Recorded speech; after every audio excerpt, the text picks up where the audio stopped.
tonight we are debuting our new series, Wings of Alliance. My co-anchor Chris Cutter is following along with the latest ENJJPT training class at Sheppard Air Force Base from day one to graduation. Many people across the country know about Sheppard Air Force Base. Since 1941, it's been the most diverse training installation in the entire United States Air Force. It's also a partner for the City of Wichita Falls, both economically and as a source of pride. But what many don't know is the role that Sheppard plays in training fighter pilots for the entire world. It's called the Euro-NATO Joint Jet Pilot Training Program, or ENJJPT for short. Every year, a new class of pilots from 14 allied countries are brought to Sheppard for an intense 55-week training course to prepare them for their service. We get to bring you an unprecedented inside look at the training of the next generation of fighter pilots.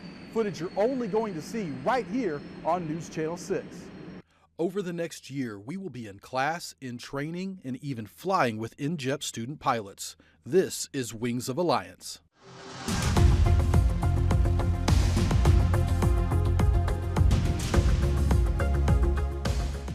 Before we take off into training with the student pilots, let's learn more about what ENJJPT actually is and does. And for the best explanation, we went straight to the top. Here's Colonel Jeff Schulman, Wing Commander of the 80th Flying Training Wing at Sheppard Air Force Base. The mission at ENJJPT is we train NATO's fighter pilots. So we train about 50% of the fighter pilots for the United States Air Force, and then a majority of the fighter pilots for the 13 other nations of the program. So there's 14 nations total, so about half of the NATO alliance.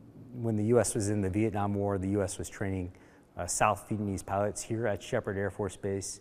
At the same time, the German Air Force was training their own pilots at Sheppard Air Force Base. Well, as the Cold War heats up into the 70s and 80s, right, Europe wakes up to the threat that is the USSR.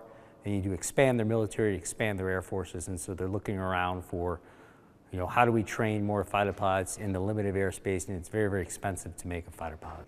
Chiefs of Defense, or the Secretary of Defense equivalents for the various nations of the program, stood up ENJJPT, known as the Euro-NATO Joint Jet Pilot Training Program, which is to produce fighter pilots for the NATO alliance. And so that's how the program was formed in the 80s, primarily during the heat of the Cold War, to push back against the Russian aggression. And with the NATO alliance strong and ENJJPT training the best fighter pilots in the world, Colonel Schulman looks to the future of what the program has to offer. The priorities for the wing is, I talk about producing on-time, quality combat pilots for the alliance. I talk about promote partnerships within the wing, so within the 14 nations that are here.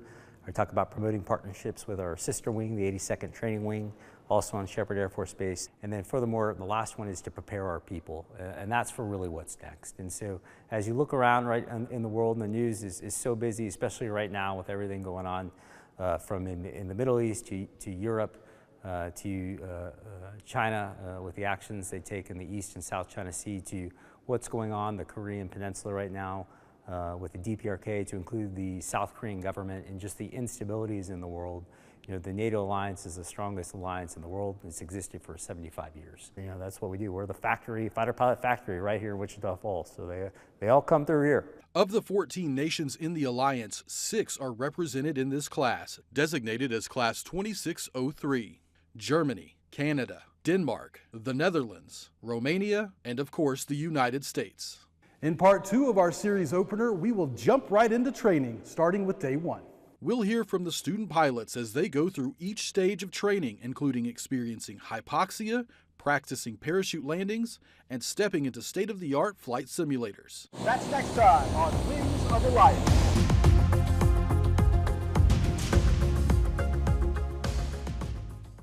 And part 2 of that series will air right here tomorrow at 6 and 10 o'clock only on News Channel 6.